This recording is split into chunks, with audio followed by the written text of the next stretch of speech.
ആഗോള അയ്യപ്പ സംഗമത്തിന് നേതൃത്വം കൊടുത്ത ദേവസ്വം മന്ത്രിക്ക് ഇപ്പോൾ ഉയർന്നുവരുന്ന ആരോപണങ്ങളിൽ നിന്നും ഒഴിഞ്ഞുമാറാൻ കഴിയില്ലെന്ന് കോൺഗ്രസ് നേതാവ് രമേശ് ചെന്നിത്തല. സംഗമത്തിന് നേതൃത്വം കൊടുത്തതും പരിപാടി വൻ വിജയമാണെന്ന് പറഞ്ഞ് അഭിമാനം കൊണ്ടതും മന്ത്രിയാണ്. പക്ഷേ വെട്ടിപ്പിന്റെ വാർത്തകൾ പുറത്തു വരുമ്പോൾ മാത്രം എല്ലാ ഉത്തരവാദിത്വം ബോർഡിനാണെന്ന് പറഞ്ഞ മന്ത്രിക്ക് എങ്ങനെ ഒഴിഞ്ഞു മാറാൻ കഴിയുമെന്നും അദ്ദേഹം ചോദിച്ചു. ശബരിമലയെ ലോക പ്രശസ്തമാക്കാനാണ് അയ്യപ്പ സംഗമം എന്ന് പറഞ്ഞത്. ഇപ്പോൾ അവിടെ നടന്ന കൊള്ളയുടെ പേരിലാണ് സംഗമം ലോക പ്രശസ്തമായത്. ഈ ഗവൺമെന്റിന് ശബരിമലയോട് എന്താണിത്ര വിരോധമെന്ന് അറിയില്ലെന്നും യുവതീ പ്രവേശന വിവാദം തൊട്ട് തുടങ്ങിയതാണ് പ്രശ്നങ്ങളെന്നും അദ്ദേഹം പറഞ്ഞു.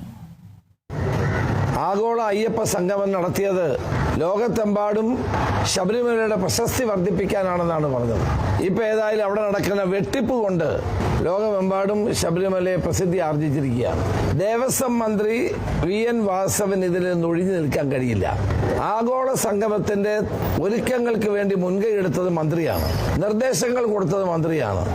അത് വൻ നേട്ടമാണെന്ന് പറഞ്ഞ് അഭിമാനം കൊണ്ടത് ഈ മന്ത്രിയാണ്. പക്ഷേ തട്ടിപ്പിന്റെ വാർത്തകൾ പുറത്തു വരുമ്പോൾ തനിക്ക് ഉത്തരവാദിത്വമില്ല, എല്ലാം ബോർഡിന്റെ തലയിലാണ് എന്ന് പറഞ്ഞ് ദേവസ്വം മന്ത്രിക്ക് എങ്ങനെ ഒഴിയാൻ കഴിയും? 7 കോടി രൂപയാണ് ഇതിനു വേണ്ടി ചെലവഴിച്ചതെന്ന് പറയും. എന്തിനാണ് ഈ 7 കോടി രൂപ ചെലവഴിച്ചത്? വാസ്തവത്തിൽ ഇത് കേരളത്തിലെ അയ്യപ്പ ഭക്തന്മാരോടുള്ള ഏറ്റവും വലിയ ക്രൂരതയല്ലേ ഇവർ കാണിക്കുന്നത്? എന്നിട്ട് മന്ത്രി പറയുന്നു എനിക്കൊരു ഉത്തരവാദിത്വവും ഇല്ല. അടിമുടി ഇതിനകത്ത് അഴിമതിയാണ്. ആ അഴിമതിയിൽ നിന്ന് മന്ത്രിക്ക് മാറി നിൽക്കാൻ സാധ്യമല്ല.